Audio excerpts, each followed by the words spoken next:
Yes, the example you showed for MySQL replication didn't have every database master serving, master slaving, No. which every other one. No. Is it not doing that yet? Hang on, which one are you talking about? The t-shirt.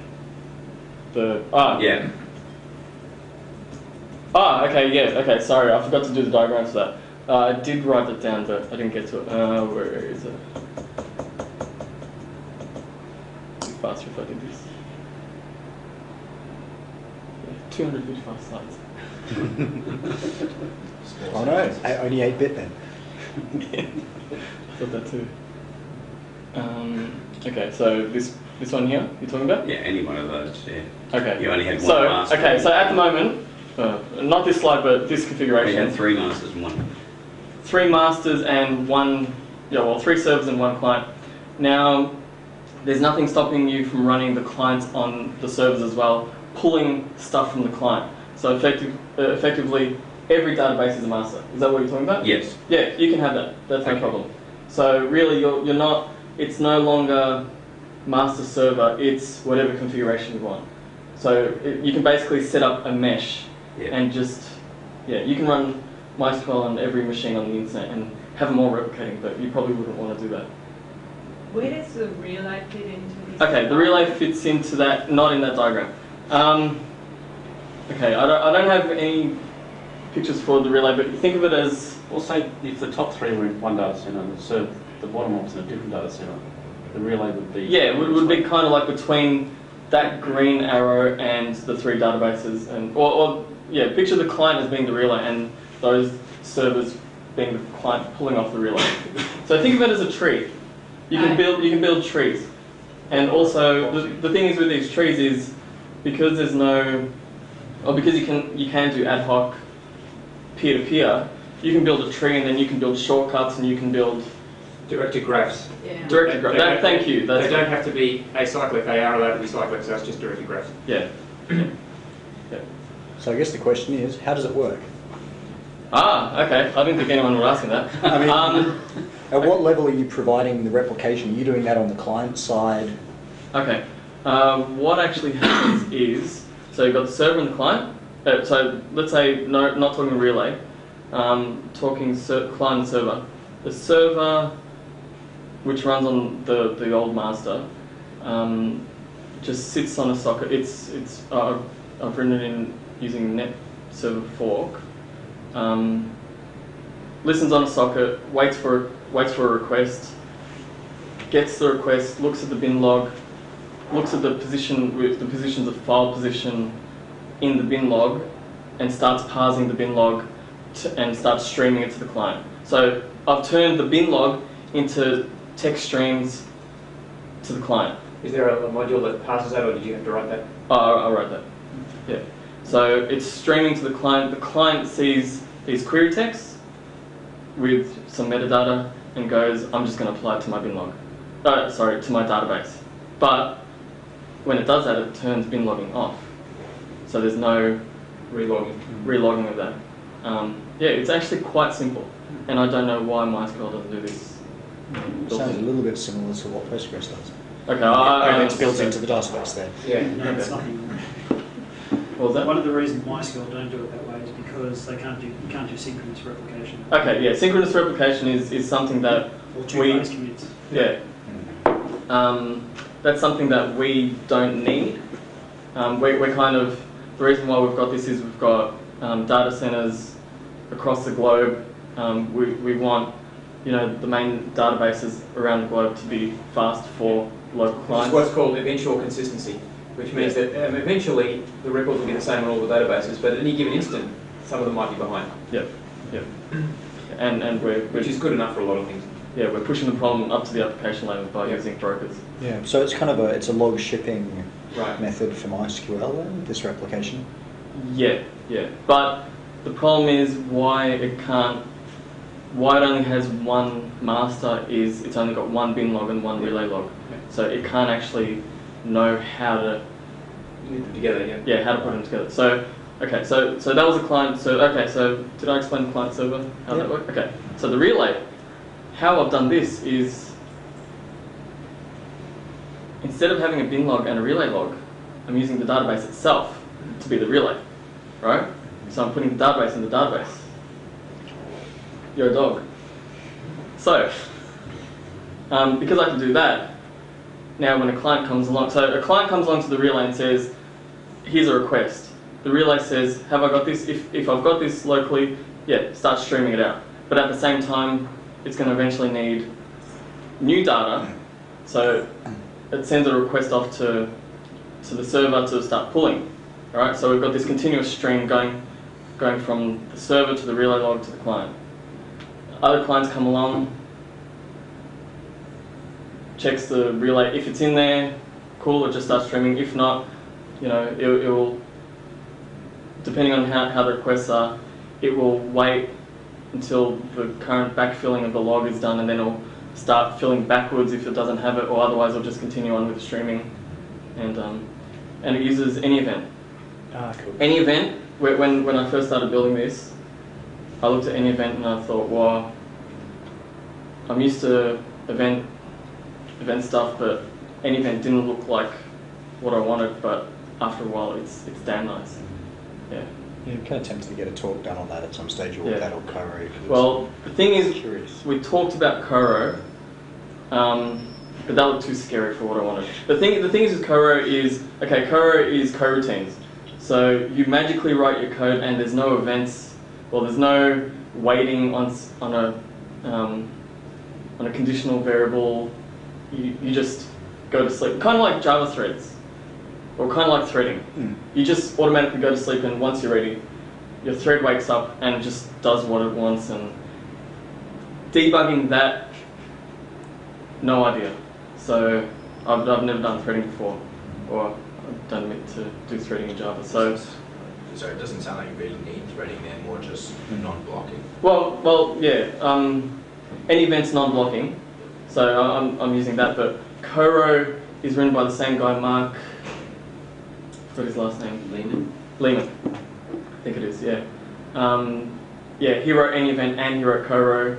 Coro uses any event underneath, I think, and it does all magic. If coroutines is what you want, you probably want to be using Coro, and it looks magical, but does some serious yeah. magic as well, though. And he's good, so he's yeah. He even wrote EV. I think he's got, yeah, he wrote EV, and yeah, so he's written EV, any event, and Coro, so he knows what he's talking about. Yeah. Yep. Are you using this in a production environment at the moment? Is it?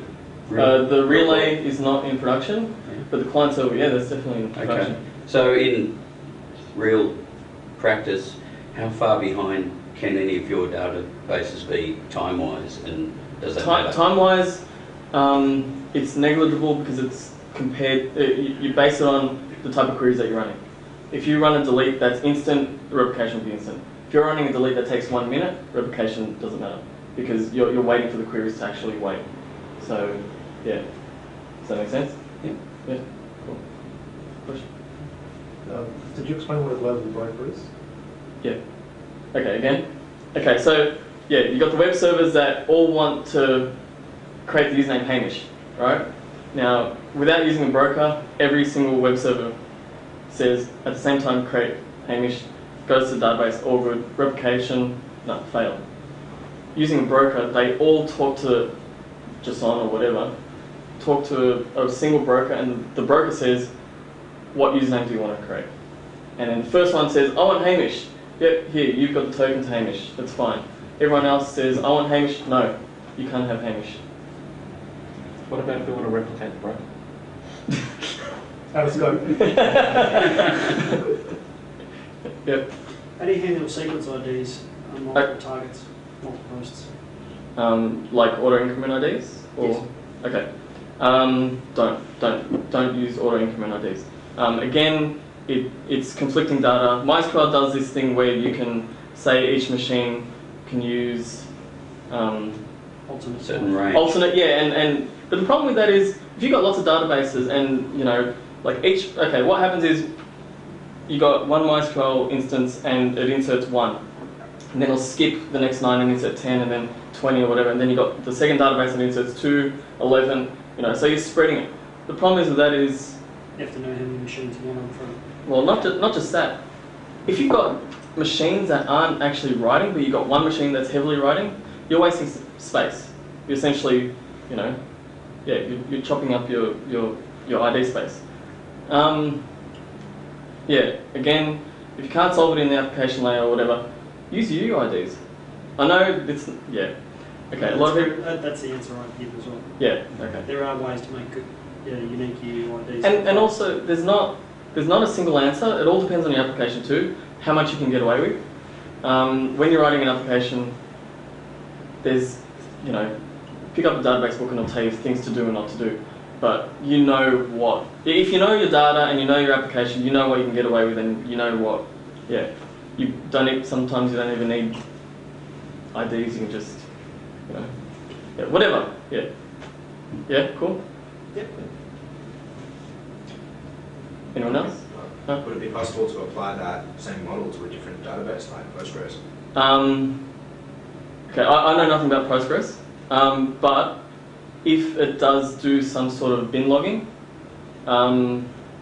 which you're saying it does, yeah, all that needs to be written is a parser for the bin log, and because I've only written this as a MySQL specific things, once all the headers, or once all the metadata's, you know, working and all the, yeah, I think it'd take a bit of work, but yeah. I mean, could you even write like a generalized class? Yeah, well, passing format. Yeah, I guess it could be, yeah. So replicate MySQL to Postgres.